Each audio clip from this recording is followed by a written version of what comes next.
Hello everyone, तो कैसे हैं आप सभी। आ चुके हैं एक और नई वीडियो के साथ में वापस। और आज की वीडियो में हम क्लास 4 का चैप्टर नंबर 12 जिसका नाम है त्याग कहानी को पढ़ेंगे, इसका एक्सप्लेनेशन करेंगे और नए नए शब्दार्थों को भी जानेंगे। ये कहानी दो कबूतरों और एक बहेलिए की कहानी है।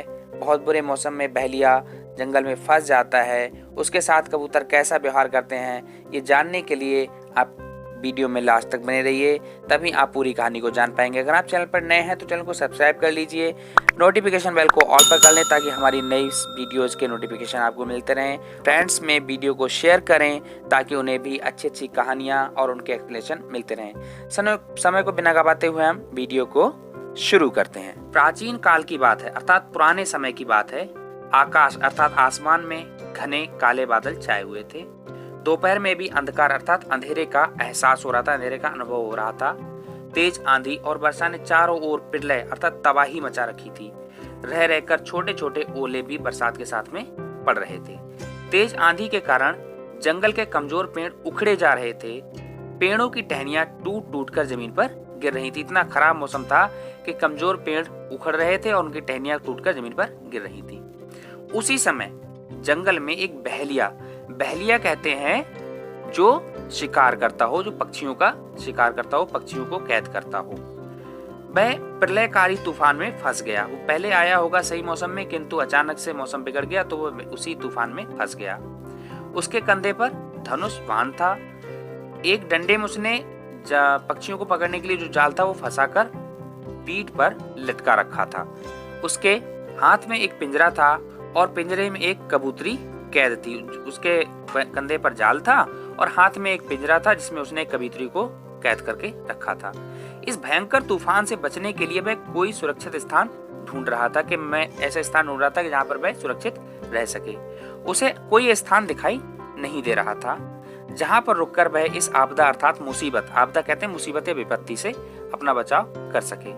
अतः अंत में लास्ट में वह घबराकर एक पेड़ के नीचे पहुंचा और चिल्लाकर कहने लगा, यहाँ कोई है जो मुझको बचाए?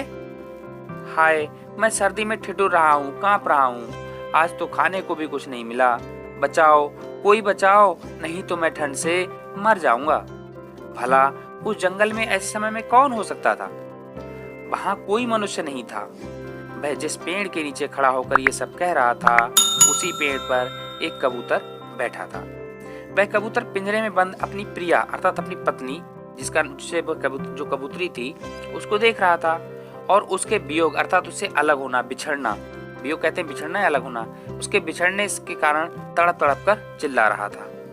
तब कबूतरी पिंजरे से बोली, प्राणनाथ अर्थात हे मेरे प्रिय, यह बहेलिया आज आपका अतिथि है अर्थात मेहमान है। अतिथि अर्थात मेहमान है।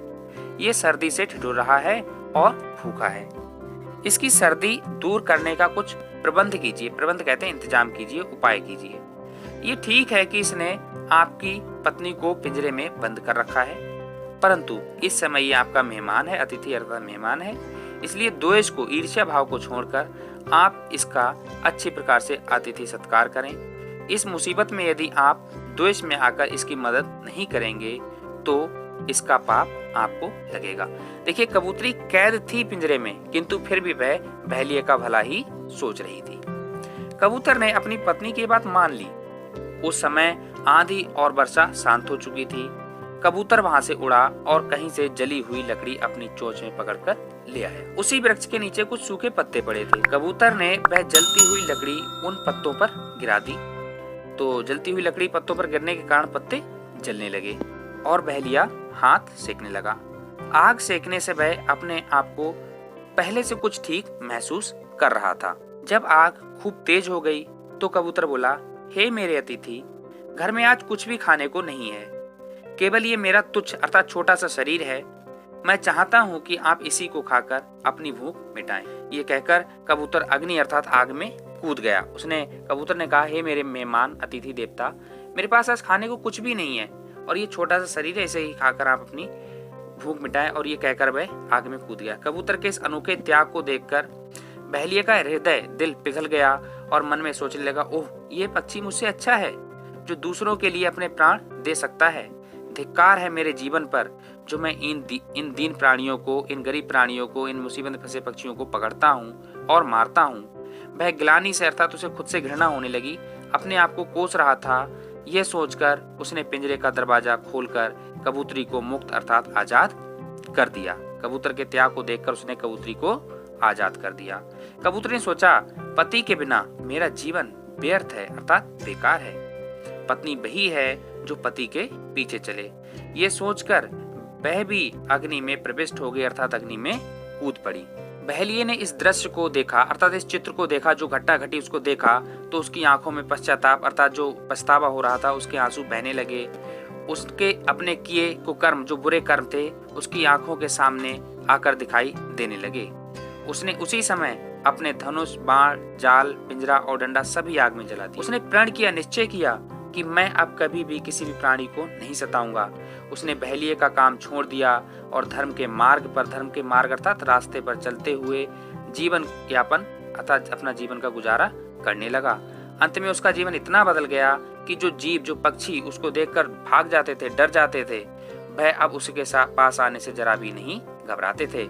कबूतर और कबूतरी ने अपने आदर्श अर्थात अच्छे व्यवहार से बहेलिये को एक अच्छा इंसान बना दिया था। तो देखा आपने, कबूतरी बहेलिये के गिरफ्त में थी, उसके पिंजरे में कैद थी, लेकिन फिर भी उसने उसका भला ही चाहा। और कबूतर ने भी अपनी पत्नी की बात मानकर बहेलिये की मदद की, उसके प्राण बचाए और खुद अग्नि में जलकर उसके लिए भोजन भी तैयार किया। कहानी से हमें शिक्षा ये मिलती है कि हमें कभी भी किसी को सताना नहीं चाहिए, किसी का बुरा नहीं सोचना चाहिए। स्थिति कैसी भी हो, हमारे घर पर आए अतिथि का हमेशा आतिथ्य करना चाहिए, उसकी खातिरदारी में कोई कमी नहीं रखना चाहिए। आज के लिए इतना ही, फिर मिलते हैं किसी वीडियो में, तब तक के लिए जय हिंद।